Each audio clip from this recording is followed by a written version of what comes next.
ఉదయాన్నే విధుల్లోకి వెళ్లే పారిశుద్ధ్య కార్మికులు, విద్యా సంస్థలకు వెళ్లే విద్యార్థులు, ఇంకా రియల్ ఎస్టేట్ మార్కెటింగ్ ఎగ్జిక్యూటివ్స్ ఇలా పలు వర్గాల ప్రజలకు కారుచౌకగా భోజనాలు అందించే కేర్ ఆఫ్ అడ్రస్ ఎక్కడ అంటే అందరి నోట వినిపించే మాట అన్నా క్యాంటీన్. కేవలం ₹5 పేదవాడి కడుపు నిండేలా కూటమి ప్రభుత్వం అన్నా క్యాంటీన్లను పునరుద్ధరించడం తెలిసిందే. గత వైసీపీ ప్రభుత్వం అన్నా క్యాంటీన్లను మూసేసి పాపం మూటగట్టుకుంది అని పలువురు శాపనార్థాలు పెట్టినా ఫలితం లేకపోయింది. ఈ అన్నా క్యాంటీన్ల భోజనం కోసం నిరుపేదలు, సామాన్యులే కాక సూటు బూటు వేసుకునే మార్కెటింగ్ సిబ్బంది కూడా క్యూ లైన్లలో నిలబడుతున్నారు. కేవలం ₹5కే హోటల్ భోజనానికి ఏమాత్రం తీసిపోని విధంగా మంచి భోజనాన్ని అందిస్తుంది కూటమి ప్రభుత్వం. ఈ అన్నా క్యాంటీన్ల రాకతో రాష్ట్రంలో పేదవాడి ఆకలి బాధ తప్పిందనే చెప్పాలి.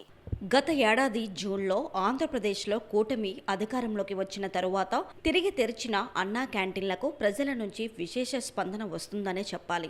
ఆంధ్రప్రదేశ్ అంతటా విస్తరించి ఉన్న 204 అన్నా క్యాంటీన్లు నిరుపేదలకు కేవలం ₹5కే అల్పాహారం, మధ్యాహ్న భోజనం, రాత్రి భోజనం అందిస్తున్నాయి. గత 5 ఏళ్ల వైసీపీ పాలనలో పేదల ఆకలి తీర్చే బాధ్యత ఏ ఒక్క నాయకుడు తీసుకోలేదని ప్రజలు విమర్శిస్తున్నారు. ఈ అన్నా క్యాంటీన్లో ముఖ్యంగా నిరుద్యోగ యువత, ఆటో డ్రైవర్లు, రోజువారీ కూలీలు, కార్మికులు, అసంఘటిత రంగాలలో నిమగ్నమైన వారి ఆహార అవసరాలను పూర్తిగా తీరుస్తున్నాయి. అన్నా క్యాంటీన్లో అక్షయ పాత్ర సంస్థ నిర్వహిస్తుంది. కేంద్ర వంటశాలలో ఆహారాన్ని తయారు చేసి అక్కడ నుంచి క్యాంటీన్లకు పంపిణీ చేస్తారు. సగటున ప్రతి క్యాంటీన్ ప్రతిరోజు 300 నుంచి 500 మందికి ఆహారాన్ని అందిస్తుంది.